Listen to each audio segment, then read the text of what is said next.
Painting is one of the oldest forms of expression and is used to say things about the world we live in.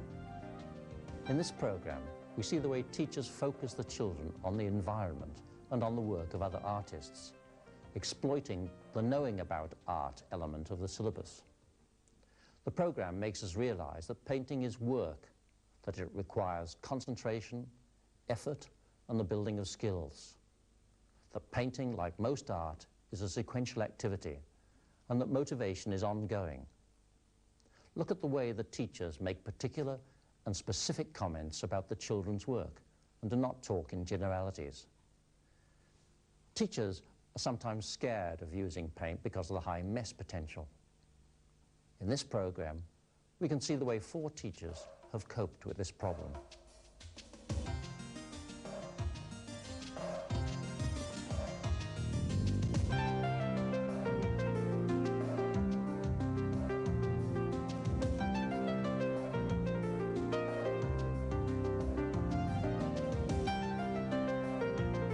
And the thing about paint is painting really loosens the children up. They get a big piece of paper and they get lots of paint and they get a paintbrush and they just loosen up with it. And also they just love working with colour.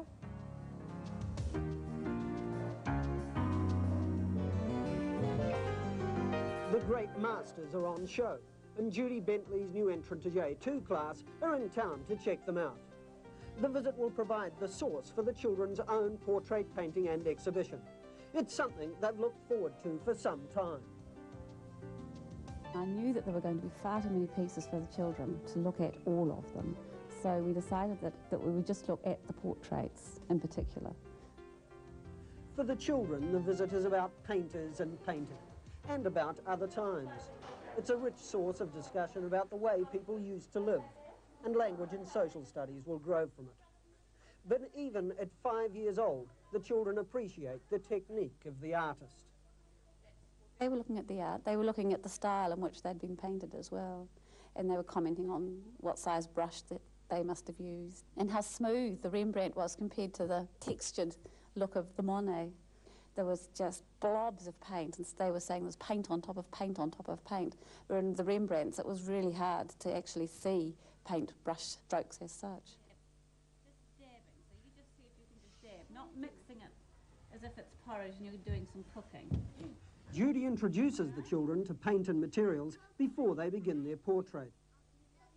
And the children are given primary colours on a palette, one brush and one sponge, and they're shown step by step how to mix colours. We work through mixing from pale pink out to the deeper shades of red and with lemon and so on with the colours. So that the children first have just a painting mixing session. They're just putting colour in and trying to see how much colour they can put onto the page, how many colours they can make. And also showing them how not to mix the colours on the palette, like white stays white and the red stays red and the yellow stays yellow. So you have to look at the colours first. On Master Samuel's jacket, what will you paint first? What colour? The red. The red. And when the red is dry, the Rembrandt to Renoir exhibition had impressed on the children the importance of portrait painters in a time before cameras. Together they decided that they wanted to do as Rembrandt had, and Mistress Emma and Master Samuel became their subjects. As a class, they discussed how they'd approach the task. We just talked about it and talked about how big the page was going to be and why it was going to be that big, because it was going to hang in the lounge of this great big house. We talked about where the portrait was going to start and finish, and was it important if we didn't have the feet or the end of the dress in, and what part of the painting was the most important part. And the children actually decided that the face was the most important part of the painting. Now I'm going to Judy directed the children's observation towards composition, pattern, line and shadow, and discussed the problems they'd encounter in their painting. that lace. Just white with a little hole in it. How do you think you might paint it, Rachel? How do you think you might paint that lace? The children used chalk to map out their portrait before beginning the painting proper. It's a session for which Judy has prepared carefully. I never have any water anywhere, only in the sink. And the children all have one brush and one sponge and a palette, a newspaper palette, which at the end of the day you just fold up and throw away. I never have the chairs around. I always clear the chairs away so that the children are standing because they get more movement when they're standing. I try to have as much space around them as I can possibly have. I've got lots of vinyl tablecloths that I can wash down, whatever, and lots and lots and lots of newspaper layers. At the end of the day, I can take the top layer of newspaper off and there's another layer on the bottom for the next day. The painter's initial task is to block in areas of colour. The children have only primary colours in their palette, from which they mix their own shades. As the children paint, Judy continues to direct their observation and discuss with them how to apply the paint. Christopher, how far out do his shoulders come? From his neck? Here. Show me with your paintbrush about how far out you think they come. Well, about there. I think that's about right. Okay. Yep, both sides? Am I doing the white first? Well, what colour is his jacket? Red, but there's a little bit of white I think you need to paint the white when it's dry on top of the red. Because they've talked about it, most children allow one colour to dry before covering it with another. And through close observation and discussion, they soon discover the relative sizes of parts of the body and their shapes. I like the way you're doing the shoulders there, that's lovely. Why are you changing it? When the face is dry, go back to the face and talk to the children about where the ears are and get the children to feel their eyebrows, and so when they're painting them they know that they're not just straight little lines, they're all bumpy. And eyes, are they round? No. What shape are they? So talk about the shape, look at the lips, feel their lips and where the chin is, and then we talk about the hair. Does it just all stick up in the air, and does it fall in just two strands down so that can you see through here? Talk about the hair, feel the hair. Does it feel straight? Does it feel bumpy? And so it's feeling time as well as a looking and observing time.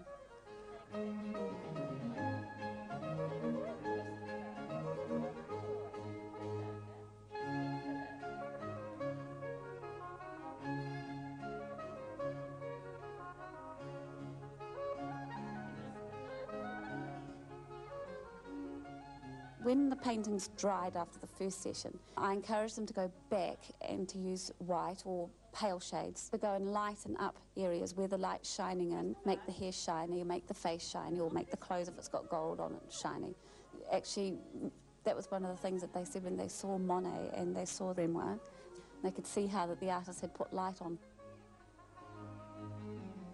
Judy has the catalogue and other resources in the room as the children work, and she and the children refer to them throughout the sessions. All right, don't forget to paint the goods. The goods. To get the orange, you need to mix a little bit of red into your yellow. Okay? The second session begins with remotivation. Judy focuses the children on the background and on building up detail on the already painted figures, which look flat at this stage. There's not a lot of paint on them. It's just the first layer of paint. And a lot of people just finish their paintings there. The page is covered, and so they leave it there. They don't go back and paint on top of paint. And that's when your lovely textures and the different shades of colour comes in then, when you paint on top of paint. Rather than put his paint handle on the end and made all little squiggles like that. I think now Daniel needs to go and get the white and paint Master Samuel's shirt here. There's a sharing of ideas here as paintings are discussed and suggestions made about techniques and colours to use. And in the session that follows, the portraits develop a painterly quality.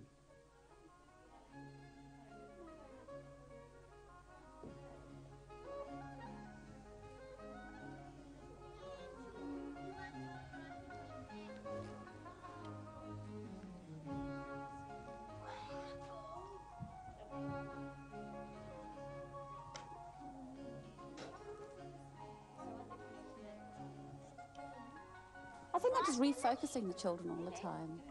Making them stand back and look at their painting, going and looking at other children's paintings, making them refocus, ask them questions about what they're going to do next, how they're going to do it. I sort of take a stand back, I think I stand back a bit and let the children just... It's very relaxing. If you let it be, it's very relaxing thing to do with the children, because there's always a very quiet but busy working atmosphere going on when the children are painting.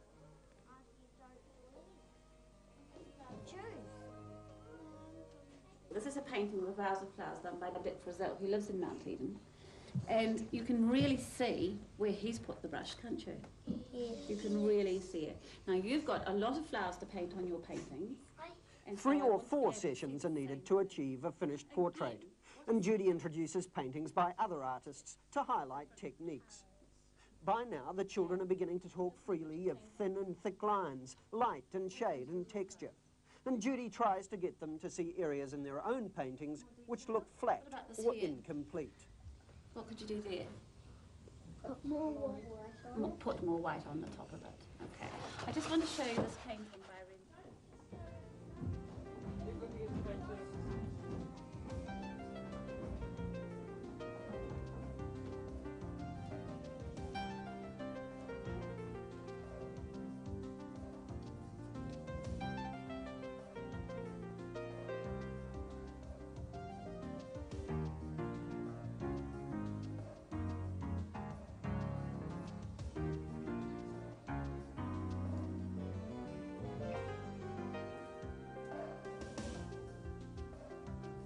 The completed paintings formed part of the school's exhibition of art, and the portrait section was entitled Liam to Amruta, using the names of the youngest and oldest artist. The children wanted ornate gold frames like the works of the masters, and they made these from polystyrene. The whole time that the exhibition was up, it was used by the children as a resource. They were in there sketching ideas for what they wanted to do next time they were doing art. They were in there writing about it. There were some children in there writing poetry about it. And of course they were in there being little art critics and appreciating and commenting on what they liked the best and why they liked it and how the children had achieved what they had done. It was interesting to see how they behaved at their own art exhibition, and it was just as if they were at the art gallery because the behaviour was the same. Nobody was touching anything, and they were all in groups quietly just walking around and appreciating. A really wonderful thing for them to experience, and it was wonderful for me to see too.